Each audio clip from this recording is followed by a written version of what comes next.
जी, आप लोगों को एक खबर बताया था मैं गोरखपुर उत्तर प्रदेश की। उस खबर में चौरी चौरा थाना क्षेत्र, जंगहा थाना क्षेत्र की एक वारदात के बारे में आप लोगों को अवगत कराया था। 2 दिन पहले की बात है और आप लोगों ने तो जैसे भी देखा उस खबर को, जो भी समझा उस खबर को, लेकिन कुछ लोगों ने मुझे बताया, मेरे मित्र दोस्त हैं, कि उसमें हो सकता है मामला कुछ और है, आशनाई का नहीं है, प्रेम प्रसंग का नहीं है। लेकिन मैं आश्वस्त था कि नहीं, ये मामला इतनी बेरहमी से और इस तरह से 2 बच्चों को मारने वाला जो क्रम है, ये आशनाई से ही जुड़ा हो सकता है। इस बात के लिए आश्वस्त था और लगभग वैसा ही मामला सामने आया है। नमस्ते, मैं हूं Ajay Sahni, star real reporter news के अपने पेज पे पुनः एक बार जय जयकार आप लोगों के साथ करने आया हूं। और दोस्तों, आप लोगों को बताने जा रहा हूं गोरखपुर उत्तर प्रदेश की एक खबर, जिसको आप लोग कई दिनों से कुछ लोगों की नजरें रही होंगी कि क्या हुआ। गोरखपुर में जंगहा थाना क्षेत्र के नौवा बारी पलीपा गांव में 2 किशोरों की जो हत्या हुई थी, वह प्रेम प्रसंग से ही जुड़ी हुई निकली। जी हां, अब आप लोगों को पूरी खबर बता दें। पुलिस की जांच में सामने आया है कि गांव की ही एक लड़की से पहले हत्या का आरोपी प्रेम करता था। हत्या का आरोप जिस पे लग गया है, वो उस लड़की से पहले प्यार करता था। ठीक है, आप लोग गौर कीजिएगा। कुछ महीने से उस लड़की ने बॉयफ्रेंड बदल दिया। लड़कियां बड़ी शातिर होती हैं। मैं थोड़ी देर पहले तो कह रहा था कि आपको पता चलेगा कि अब आपकी वो नहीं रही, किसी और की जिंदगी में शामिल हो गई है, या उसका शादी हो रहा है, उसका ये हो रहा है, तो आपकी बर्बादी तय है बे। लंगड़े लग जाओगे, सब के सब खत्म। जैसे ये दोनों लवंडे लग गए, खत्म हो गए, कहानी खत्म। माँ बाप से नहीं इनको कोई सरोकार था, प्रेमिका से था। प्यार करना है इनको, प्यार करना है। प्यार करो और मरो, नो प्रॉब्लम। मैं मरने मारने वाले पक्ष में नहीं रहता हूं भाई, मैं नहीं रहता हूं। मुझे दुख होता है तो इन सब बातों को कहता हूं। एक बात और बता देना चाहता हूं, आप लोग जान लो, आप लोगों के कुछ दोस्त ऐसे हो सकते हैं जो बड़े बदतमीज और निहायत बेफिजूल के दोस्त कहे जा सकते हैं। आप उन लोगों को जल्द से जल्द छोड़ दो, जल्द से जल्द लात मारो, उन लोगों को अपनी जिंदगी से निकाल कर फेंक दो। वो साले पियक्कड़ हो सकते हैं, वो हरामखोर हो सकते हैं, वो आपको कहीं ना कहीं जलील करवाएंगे। हर एक दोस्त कमीना होता है, गाना गा दिया वो अलग बात है, लेकिन हर एक दोस्त नहीं ऐसा होता है। कुछ एक दोस्त ऐसे होते हैं जो निहायत बेकार होते हैं। वो पीने खाने के चक्कर में, अगर आप रिस्की आदमी हो तो आपकी सुपारी दे देंगे, ले लेंगे और आपको मरवा देंगे, फंसा देंगे। नहीं फंसाएंगे तो बार बार आपको बेइज्जत करेंगे, जलील करेंगे। उन लोगों को जब शराब का नशा चढ़ेगा, तब जाकर वो आपको फोन करो, हेलो वाह घर फोन कर उठैला ना है, नहीं काम कर रहा। यानी दुनिया भर के इल्जाम लगाएंगे, सब दुनिया भर की बकवासें करेंगे। आप जितना टाइम उनको समझाने बुझाने में और अन्य चीजों में बिताओगे मेरे भाई, उतने देर में आप कुछ और कर ले जाओगे यार। तो ये जो यक्कड़ पियक्कड़ और चूतिए टाइप के दोस्त मित्र हैं ना, उनको जल्दी से खत्म करो। उन बेफिजूल की डालियों की तरह आंधी आती है, कर कर टूटती हैं जो डालियां पेड़ों की, उन्हीं डालियों की तरह काट के फेंक दो इनको। इन रिश्तों को खत्म करो, तब जाकर नए रिश्तों का सृजन होगा, जीवन में जय जयकार होगी, तुम आगे बढ़ जाओगे, तुम्हारे जीवन में कुछ और हो जाएगा। खैर, इस विषयों पे अब बाद में आएंगे, लेकिन हाई सुनिए आप लोग। हत्या का आरोपी लड़की से प्यार करता था और अब ये दोनों महाशय जो है, अब उसमें क्या हुआ है, कुछ महीने से उस लड़की ने बॉयफ्रेंड बदल दिया था और आकाश से प्रेम करने लगी थी। आकाश जायसवाल। इससे नाराज होकर एक्स बॉयफ्रेंड ने आकाश जायसवाल और गणेश जायसवाल की कुल्हाड़ी से मारकर हत्या कर दी थी। वारदात में एक्स बॉयफ्रेंड का दोस्त भी शामिल है। पुलिस ने दोनों को गिरफ्तार कर लिया है। एक्स बॉयफ्रेंड, पहले वाला प्रेमी। अब पूरी बात सुनिए। पुलिस ने हत्या के आरोप में लड़की के एक्स बॉयफ्रेंड मिथुन और उसके दोस्त सत्यम को गिरफ्तार कर लिया है। मिथुन चक्रवर्ती नहीं, कोई और है ये मिथुन। बताते हैं आप लोगों को मिथुन का कारनामा, कि ये उसका दोस्त सत्यम और मिथुन गिरफ्तार कर लिए गए हैं। पुलिस का कहना है कि दोनों ने अपना जुर्म भी कबूल कर लिया है। हत्या में उपयोग की गई कुल्हाड़ी भी बरामद हो चुकी है। आप लोगों को बताना चाहेंगे, पूरी बात जानिए।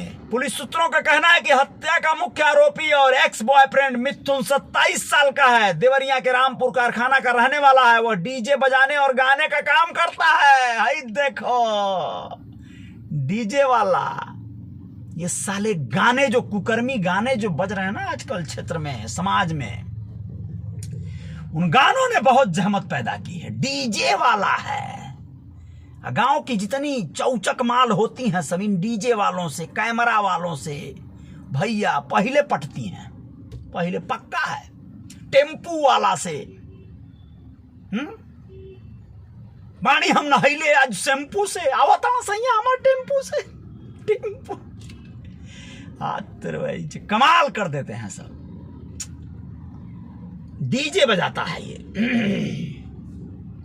वो नौवाबारी पलिपा गांव के बाहर पिता के नेवासा पर रहता है। ओकर बाप नवासा पाया था वहां, मतलब ननियाउर में रह रहा था। हीरो नंबर 1 मिथुन नाम तो कुछ तो रखेगा लाज। उसकी प्रेमिका का घर भी उसके घर से 6 किलोमीटर दूर है। दोनों लंबे समय से प्यार करते थे और करीब 11 महीने एक साथ भी रहे हैं। बिरादरी अलग होने के नाते बाद में दोनों अलग हो गए और घर वालों की बात मानकर प्रेमिका ने उससे बातचीत करना बंद कर दिया। सुधर गई। लोग मुझे सुधर गई। वो सुधर का गई, सुधर नहीं गई, दूसरे से लड़ गई, दूसरे से बजड़ गई, सेट हो गई। इसको सुधरना बोलते हैं लोग अपने यहां। इधर कुछ महीने से उसका संबंध आकाश जायसवाल, तिलंगी ठाकुर थे। आकाश जायसवाल बाबू, अभी मूछ नहीं आई थी, पूरा रेख नहीं आई थी, 17 साल का उम्र, चले थे प्यार करने। आकाश जायसवाल से हो गया था। यह बात हत्या के आरोपी और पुराने प्रेमी मिथुन को नागवार गुजर रही थी और उसने हत्या की साजिश रच दी। मिथुन ने सबसे पहले गांव के सत्यम को अपना दोस्त बनाया। सत्यम आकाश का भी करीबी दोस्त था, करीबी था। सत्यम जो शामिल है इस वारदात में, गांव के पास स्थित इंटर कॉलेज के पीछे ही जेसीबी से किसी ने मिट्टी का खनन कार्य कराया था। जेसीबी से गड्ढा खना हुआ था। देखिए गड्ढा देख के इन लोगों के दिमाग में आइडिया आ गया। साजिश के तहत इसी में हत्या कर शव को छिपाना तय किया गया। आकाश को सत्यम के जरिए वहां बुलाया गया, फिर यहां आकाश का हाथ बांध दिया गया। उधर आकाश की तलाश करते हुए दोस्त गणेश भी वहां पर पहुंच गया था। इसके बाद आरोपी मिथुन और सत्यम ने कुल्हाड़ी से सिर पर प्रहार कर आकाश और गणेश की हत्या कर दी। ये वारदात है। आकाश और गणेश की हत्या का मुख्य आरोपी मिथुन वर्ष 2020 में दुष्कर्म के आरोप में जेल जा चुका है। वह 9 महीने जेल में रहकर जमानत पर बाहर आया है। मिथुन का आरोप है कि वह उस लड़की के प्यार में यह हत्या किया है। जो भी दोनों के बीच प्यार में बाधा बनेगा उसे मारना होगा, मरना होगा, मिथुनवा कहता है। ऐसा तो साला फिल्म में अपना असली वाला मिथुन नहीं बोला होगा, चाहे बोला होगा, हो सकता है उसी से प्रभावित होकर यह जो है काम किया है। बहुत सही। हाँ, ये जो फिल्म में कल अभी बतिया रहा था पुष्पा, उसमें तो ऐसा ही होता है। खैर जरूरी है। हत्या के बाद उसने कुल्हाड़ी को इंटर कॉलेज के पास के एक गड्ढे में छिपा दिया था। अब पुलिस मामले में और भी साक्ष्य जुटा रही है। पुलिस यह भी जांच कर रही है कि क्या इस दोहरे हत्याकांड में स्कूल में पढ़ने वाली गांव की उस प्रेमिका का हाथ है या नहीं। पुलिस मामले से शनिवार को पर्दा उठा सकती है। आजे पर्दा उठाएगी। अरे भैया अब कितना पर्दा उठाएगा बे, खोल के नंगा कर देगा क्या। चलो खैर कोई नहीं। दरअसल जंगहा के नौवाबारी पलिपा गांव के रहने वाले आकाश जायसवाल और गणेश जायसवाल 10 जनवरी की शाम से लापता थे। दोनों गायब थे मार के। 25 जनवरी की दोपहर दोनों की लाश गांव के बाहर एक गड्ढे में दफन मिली थी। दोनों का हाथ बंधा हुआ था और सिर में चोट थी। पुलिस ने एक मोबाइल भी बरामद किया था। मोबाइल का पुलिस ने सीडीआर निकलवाया और फॉरेंसिक जांच को भेजा था। पोस्टमार्टम में भारी चीज से प्रहार कर 15 दिन पहले हत्या होने की बात सामने आई थी। मृतक के मोबाइल से मिले नंबर के आधार पर हत्या आरोपी को पकड़ने में पुलिस को आसानी हुई। पुलिस पहले दिन से ही प्रेम प्रसंग में हत्या की बात कर रही थी। अब पुलिस हत्या के आरोप में मिथुन और सत्यम को गिरफ्तार कर पूछताछ कर रही है। समझ गए आप लोग? बात समझ में आ गई होगी, उम्मीद है। कोई नहीं। तो ये है मामला, प्रेम प्रसंग। मिथुन पुनः एक बार जेल के अंदर। मिथुन डीजे बजाते थे, अब जाके जेल में डीजे बजाएं। बहुत अच्छी बात है। दुर्भाग्य है इस समाज का, इस देश का, हमारी कानून व्यवस्था का, लड़कियों का। लड़कियां कुछ गांव में बड़ी रसूखदार होती हैं, बड़ी फेमस होती हैं, प्रसिद्ध होती हैं। गांव ही नहीं 2-4 गांव उनको जानता है। उन बेटियों से निहोरा करूंगा मैं, ऐसे घर उजाड़ने का कार्य न करें। किसी की मां, किसी की बहन आज उन पर क्या गुजर रही होगी, उन दोनों बच्चों के परिजनों पर आप लोग समझ सकते हैं। बहुत दुखद पहलू है, दुर्भाग्य है। इस वारदात में उस लड़की का कोई हाथ नहीं होगा। बदले की आग ने इस हद तक इस मामले को ले गया है। अपना ख्याल रखिएगा आप लोग, अपने बच्चों का ख्याल रखिएगा और बच्चों को जागरूक करिए। आप लोग उन्हें प्रोत्साहित कीजिए, सजग कीजिए, वरना वो लोग ऐसे ही तमाम उलझुल मामलों में पड़कर मरते रहेंगे। मरना नहीं है, जीना है। जीने की राह दिखाइए उन्हें। बड़े ऊंचे ऊंचाइयों पर उन्हें सफलता अर्जित करनी है, ये बताइए। अपना ख्याल रखिएगा आप लोग। रियल रिपोर्टर न्यूज पुनः आप लोगों के साथ हाजिर होगा। जय जयकार जारी रहेगी। बहुत बहुत शुक्रिया, बहुत बहुत धन्यवाद। जय हिंद, जय भारत। शुक्रिया।